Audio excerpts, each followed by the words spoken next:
Жақында біз осы Умраға барып келдік. Мен сол Умрадағы жігіттерге осы нәрсені айтып түсіндірдім. Қазірде сол Саудия мемлекетінде өте беделді семьяға айналған.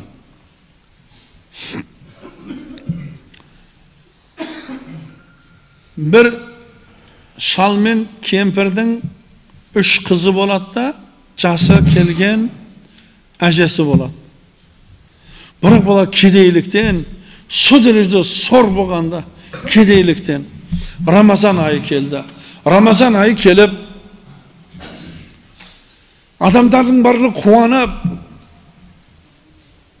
оразаны күтіп алғандай, бұлар да оразаны күтіп алады. Бірақ олардың сәресінде қап-қара су және қараннан басқа ештеңе жоқ еді. Кешке шейін аш жүрді, кешке ауызашар болды. Bütün мұсылмандардың қуанатын уақыты. Ауыз ашып, қарны тойып, Аллаға бір шүкірлік қылып, сонда бір Аллаға хамд айтатын уақыт. Бірақ ол бишаралар кешке ауызашарға қара су және қара нанмен ғана ашып қоя салды. Үшінші күні өткен уақытында әйелі айтты: "Қандай еркексіз?" деді. "Көшеге шығып бірдеңе тауып келсеңізші" деді. "Біз ғой мейлі, ана үйдегі шешеңізден обал болатын болды ғой. Ол өліп қалатын болды ғой." Қараңыз. Бұл Меккеде болып жатқан оқиға. Бұл Меккеде болып жатқан оқиға. Жаңағы кісі шығады. Жас жігіттік уақытында таппаған дүниені қартайғанымда қайдан табамын деп көшеге жылап, Аллаға өзінің мұңын айтып: "Алла, осы бүгін кешке қалдырмасарақ жанымды аласыз, жүда ырзамын. Мына кедейлік дегенін мынадан тойып кеттім мен. Bir gün әлі тойып тамақ жеген жоқпын. Bir gün тойып тамақ жеген емеспін мен. Allah, осыншалық сынағың осынша қатты болады ма" деп жылап, өкіріп кетіп бара жатып, бір ағаштың түбіне келеді, сол жерде өте қатты жылайды. "Бүгіннен баса менің жанымды аласаш, бала шағамның алдына, шешемнің алдына құр алақан бару мен үшін өлім, одан гөрі өлтіресаш, жанымды аласаш" деп. Сол жерді ұрып атыр, сөйтсе қолы бір нәрсеге тиеді. Сен қараса, амиян. Манандай амиян. Ұстап көрді, өзіне сенбейді, ұстап көреді, өзіне сенбейді.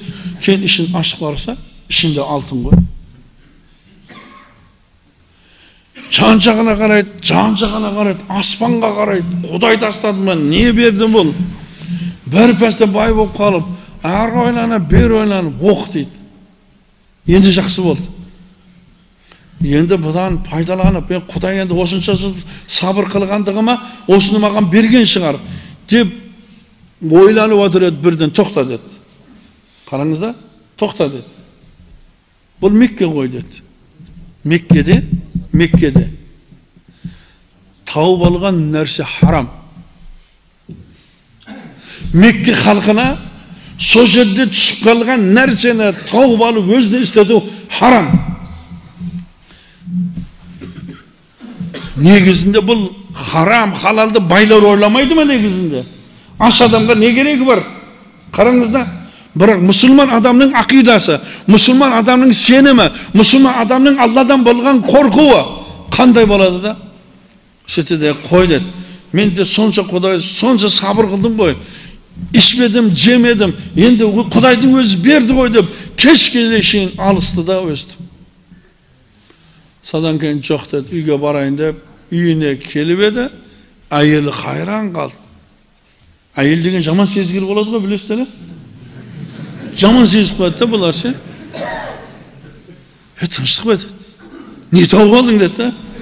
Ана енді бишара жасырамай қалды да. Деді, мен деді, мынандай тауып алдым деді.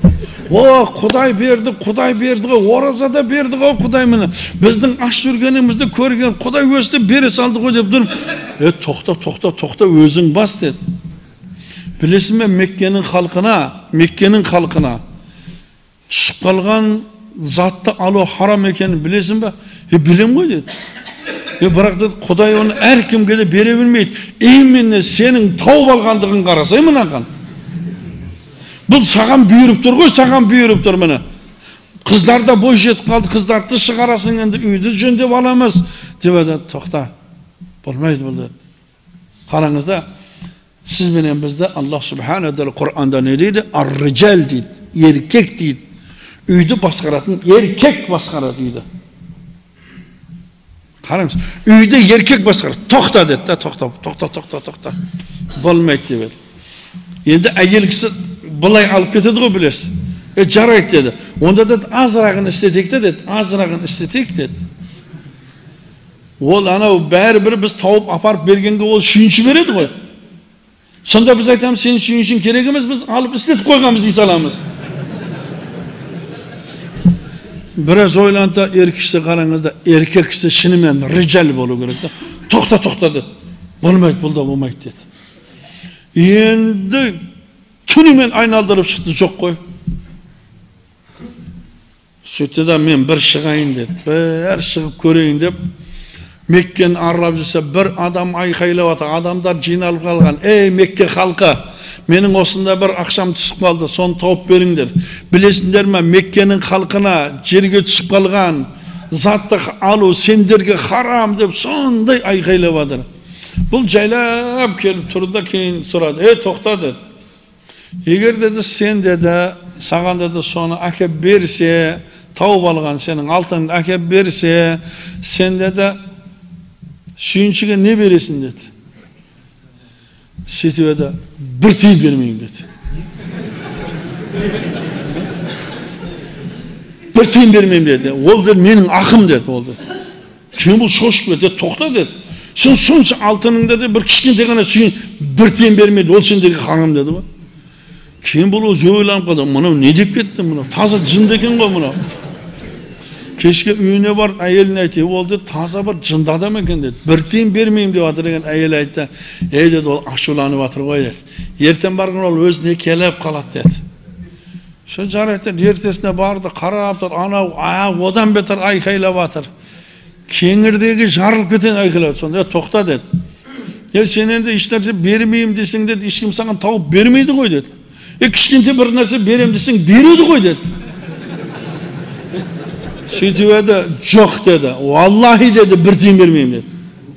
Валлахи деді, бір тиын бермеймін деді. Соның настроениясы болмай. Адамда тарқағаннан кейін жаңағы келді, жүрді үйге деді. Сыртын айтты, оны бәрін айтып түсіндірді. Үйіне келді, кемпір әкел деді, амиянды алып келді. Әйел де бейшара енді бірдеңкесі беретін шығар деп үміттеніп отырды енді. Сөйтіп еді, ана оқ деді, осы деді, былай көрді, жақсы деді, алды, кетті. Рахмет айтқан жоқ, Алла разы болсын да деген жоқ.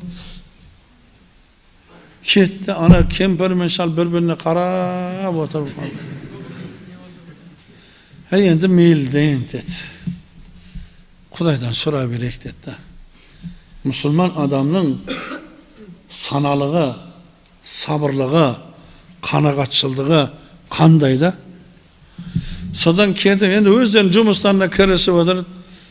Бір-екі сағаттан кейін ана есік тақылдап қалды. Әйел келіп қараса, жаңағы тұр ғой. Ойбай да жүгіріп шалынды. Әй деді, анау қайтып келді, ана тентек деді. Оның үшін ақша алмаған ба едің деді. Жоқ, алған жоқ едім деді. Енді бейшаралар бұлар қорқып, дірілдеп. Жайлап естім, не болды деген еді, ішке кірсем болады ма деді. Жарайды, болады деді, кірі деді. Не алтының аш шықты ма деген еді, жоқ деді, бәрі жақсы деді. Келіп отырды. Менің әкем өте бай адам еді. Өте бай. Содан бізге мұралардың бәрін бөлді да, мынау бір кило алтынды ажыратып қойды да, Меккеге бар. Меккеге барғанда, сол Меккедегі ең тақуалы адамға бер болсын деп айтты. Мен Меккеде деді, сендерден тақуалы адам көрген жоқпын деді. Қараңызда, шал мен кемпір өкіріп жыласып берді. Бұл оқиға Меккеге тарады. Сөйтіп Меккенің сол уақыттағы король өзінің балдарына ананың 3 қызын алып берді. Сол семья әлі күнге шейін берекелі бар. Қыздан тараған. Қараңыз. Адалдық, қараңызда, Алланың разылығына апару ақиқат. Ал бізде, Алла сақтасын, неше халықтың ақшасын жеп атқанын білмейді дейді ма? Жемқорлар ұсталып атыр, қамалып атыр. Кеше біреу қамалыпты да, ұстапты біреу. Сөйтсе айтып атыр. Соны құтқарса болады ма, болмайды ма десе, жоқ дейді. Оны жерге тығып тастау керек дейді. Ол дейді, жаман парақор еді дейді. Ол жаман қатты алар еді дейді. Халық соқыр емес қой. Кімнің алатынын, кімнің беретінін де халық өте жақсы біледі. Парақорлықтан, алудан да, беруден де сақтануымыз керек. Аллах субханала тағала елімізді аман қылсын. Адал арам бұл біздің таразымыз. Осыны ажыратып алуымыз керек. Осыны ажыратып алсақ, біздің ана балдарымызға беріп атқан лұқма халал болады. Лұқма халал болады, беріп атқан лұқма. Баяғыда мен бір үйге 500 теңге тауып алғам, үйге алып келгем. Сонда атам біліп қойып, жаңа мені әбден ұрғанда, мына құлағымнан ұстап, әбден тепкенде аяғым. Сонда жылап атыр ғой атамда. Мен дейді, сендерге арам нәрсе бермеген ғой дейді. Маған оны неге айтып атып түсінбеймін ғой. Мен оны жолдан тауып алдым оны. Мен дейді, сендерге де бір арам нәрсе бермегем деп, менің құлағымнан тартып, теуіп атыр. Бұл нәрсені мен кейін білдім. Қараңыз. Үйге арам нәрсе апардың ба, балаңа жегіздің ба, о да қайыр болмайды енді бірақ. Қараңыз.